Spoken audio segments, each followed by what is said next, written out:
Well, going on with Called the Plumber, so it was no better after they came back with the foot valve and we put it on and put it on. And now we had a heck of a time priming it. We always do here because, well, it's because it does, the pipe almost runs level from the house out to the well. And if there's air in there, it's sometimes hard to fill that. Plus, you had to fill the pipes the whole way down through, or at least, you know, I guess maybe not the whole.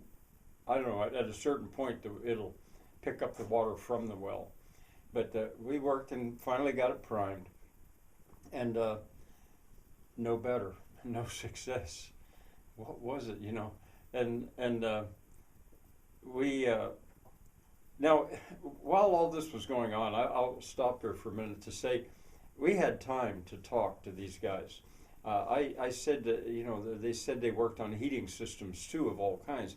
And when they came in the basement door, one of the first things they noticed, one of the first things the one guy said is radiant heat. He recognized the feel of this basement in that there was radiant heat from all around instead of heat from hot air or warm air being blown around. He could just feel that. And you know, and they made a bit of a study of what I'd done there, and they understood everything about the thermal mass and why I'd stacked the bricks with openings so that the air could get through. The one thing he asked is, "Why do you put that top on there?" And I said, "Well, it explained it so that the heat didn't just go shooting right up through the register. Up there, I trying to force the heat to stay down here for as long as possible before it would work its way around it and go up." So anyway, and another thing, the one guy, since they're two brothers and the one would be working, the other would just be standing there sometimes. So usually they work together. And we had time to get into a discussion of all this cold spell and how unusual this weather was and stuff. And he didn't understand really global warming and climate change. He'd heard about it, but he didn't really understand it like I make such a study of it. And he was very interested to hear me explain about the polar vortex and how with climate change, the spells of weather are going to be longer and take longer to go away and longer to come back. And that seemed to be what was going on because we've had a very unusually cold January and well, winter really. So I was getting to know these guys some, and they were interested in talking. They weren't in a hurry. Sometimes we had to wait. But anyway, we finally concluded, and I agreed with them, that there really wasn't anything left but the pump. Something in the pump must have failed, the veins or something, that it just wasn't strong enough to go over 30 pounds. So we said, you know, we'll replace it. Now, I've replaced that pump two other times. And it seemed like it should have lasted longer. But anyway, he said, yeah, we'll go in town, we'll get a pump, and we'll come back and get it. And he said, and he also convinced me that we didn't need a full horsepower pump. A 3/4 horsepower pump would be plenty, which sounded good to me. For one thing, my wife and son both complain about the noise. The pump seems to be so loud. Well, anyway, so off they went and came back. And let's see, this was all in one day, I think. Yeah, it was. They came back and installed it, the pump, and turned it on. No better. To be continued.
Hello, I'm going on with Call the Plumber. This is part 3, and once again they came back and installed a new pump. No improvement. It was the same. What was left? There's the bladder, the pressure tank. There's a bladder inside that, and my son had suspected that it had failed or something. I was pretty sure it hadn't. They wrapped it with their knuckle, and they could tell right away. No, it's fine. Experience, but they were still flummoxed. They could, but it was late now. But before they went, I asked them to sit down if they would. Just give me 15 minutes. I wanted to talk to them about something, and I wonder if you could even guess. I wanted to talk about Roaring Spring. They knew Roaring Spring a little bit, but barely. They'd gone through there once or twice, and when I told them about the spring dam, and they didn't know the name of it, but it was a grassy area. They knew where I was talking about. So I explained some about that area and a little bit about what I was hoping for. And I asked them if they knew what a cooperative was, because see, I saw these guys as prime candidates for being able to use a cooperative of tradesmen or a cooperative of craftsmen, a little bit like a guild.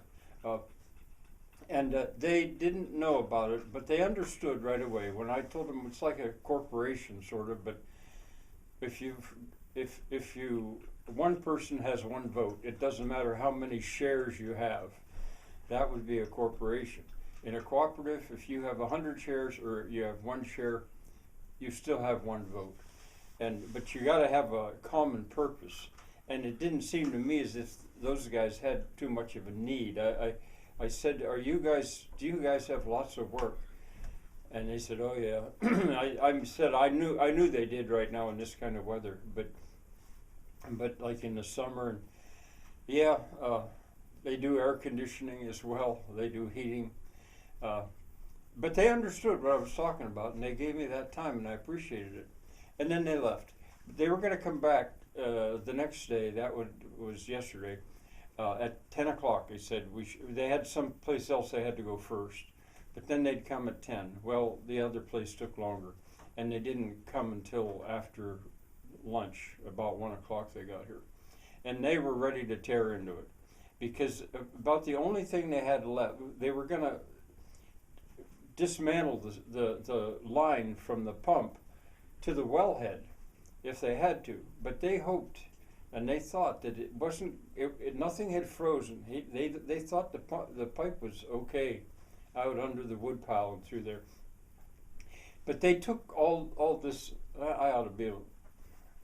I'll give you a walking tour after this to show what they took out and replaced all those joints, the couplings, the fittings, and wherever they could, they used brass instead of plastic, because if you tighten the plastic one down too much, it'll crack. And so anyway, they got in there and they started taking stuff apart, putting it together again. They had to do some of that anyway when they put the new pump in, because it was a little different. Frustration. But then at one point, the guy, one of the two, put his head down there and he listened. And, I was back here, but I said, do you hear a drip or something? No. He thought he heard air. In retrospect, I could have suggested that we take a little candle and light it and blow it out and put it down there where he was hearing that to see where the smoke would go. But he said he thought he heard air at one of those joints. And to make a long story a little bit shorter, they found it. It it was an accumulation of 7 fittings, all of which were leaking a little bit of air, probably. And when they finally got to the last one, and they closed that final leak, air leak, this is on the suction side, where it wouldn't show up as a drip, you know, as a water leak. And when they turned the pump on, it took a little while, but they got it. They got it.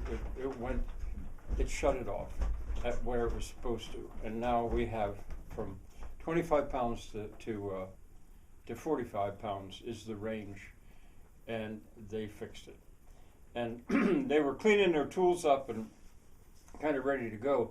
And I said, well, one other thing before you go, come back in here. I want to show you something. And so they obediently went back in there. And I showed them my water wheel, which you've seen there. And I showed them my buckets that I was making out of aluminum. And they looked at that and they understood it. They had criticisms almost right away, which I don't think were that founded. I mean, water wheels is not their specialty, but what came out of it. I mean, I was explaining to them about Pelton wheels and the cups and jets and pensocks, and they sort of knew some of that stuff. But it turned out they are sheet metal workers. They have a full sheet metal shop down there where they have their plumbing and their heating and all that. So when they do duct work, they make it all themselves. They have stomp shears and bending brakes and all the tools, what do you call it, slip rollers, all the tools of a full sheet metal shop. And I thought, wow. Maybe I should just say, wow. Because they no wonder they'd have some criticism about my sheet metal work. But anyway, they're on their way. And I'm in a way, this can be a recommendation to them, this video. Clark is their name. One of them is named Luke. I didn't get the other one's name. They're brothers. They're in Clearville and south of Everett, and they were great and continue to be so. I hope to stay in touch with them. And if there's any way, frankly, I was thinking to one of them, he would make a fine president of a craftsman cooperative, a tradesman's cooperative, because they're both really sharp. But I just saw it. But they'll probably watch this video. I hope they do. And I can't give you their official. I can give you their phone number. I don't know what their official link is, whatever. But it's Clark, and there's a lot of Clarks that work in this kind of stuff in this area. But anyways, 814-784-5716. So if you need to call a plumber, there you go. Bye for now.